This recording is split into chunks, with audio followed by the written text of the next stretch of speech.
As you can tell from the view out the window, it's a blusty, miserable kind of Monday morning. We got some snow last night, and this is kind of going to be episode 3 of remote learning. The other 2 assignments were last week.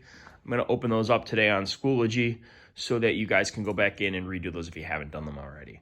Although they were supposed to be in on Friday, a kind of Hakuna Matata with that. So I'll open those up today. But today we're going over remote learning number 3. This is going to be 3-way switches. Welcome to the Empire of Dirt, otherwise known as my shop. So again, today's 3-way switches. This here's a 2-way switch. A 3-way switch would have one more screw coming out right over here. So I have this little schematic drawn up, and this is what I really want you guys to do today, is actually make your own schematic. You can tell my really nice tripod mount here. Look at that, beautiful. Okay.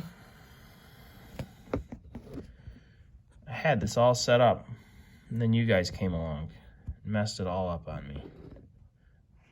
There we go.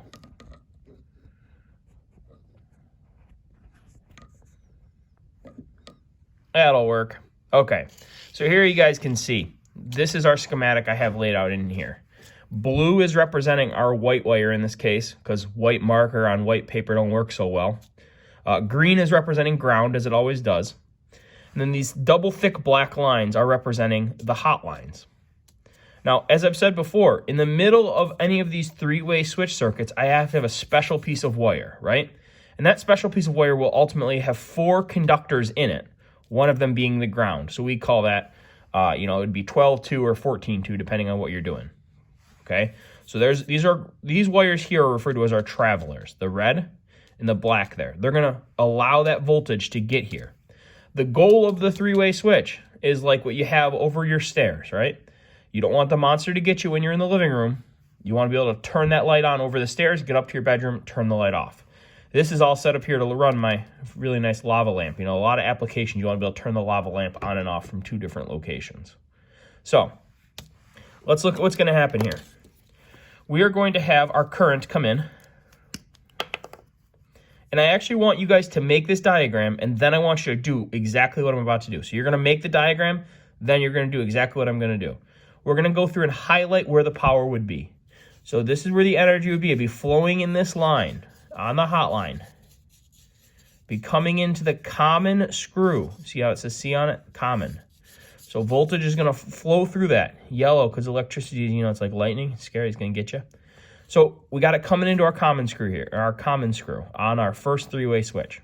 Switch is in the up position. We'll decide here that the up position is going to light up this screw right here.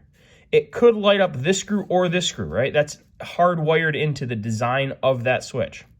So current's going to come in here. Now it's going to flow out here. It's going to flow across that traveler, and it's going to flow up into here. Now, here's where the magic happens, right? You could walk in, right? We can see right now that because this switch is in the down position and this switch is in the up position, the lava lamp is not going to be illuminated. But as soon as I take and I flip either one of these switches, it's going to change the logic of what we have set up, right? So if I flip this switch down, it's going to send current onto the red leg. It's going to send current into this switch. It's in the down position as well. It's going to let current get to that lava lamp. If I flip this switch up, it's going to take and it's going to dump current from this screw to this screw, and it's going to light up that lava lamp. So that's pretty much the logic of what we have going on here. We can see in this case, it's not lit up. When you draw your schematic, so long as these 2 switches go in the same orientation, if they are in the same position, the light's going to come on. If one of these switches gets turned upside down or something like that happens, the up-down might invert itself.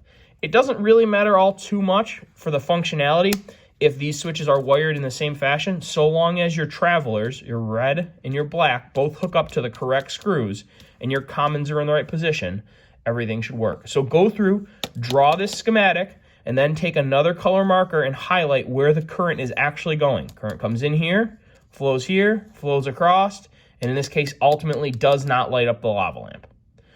Maybe you drew it differently, maybe it will.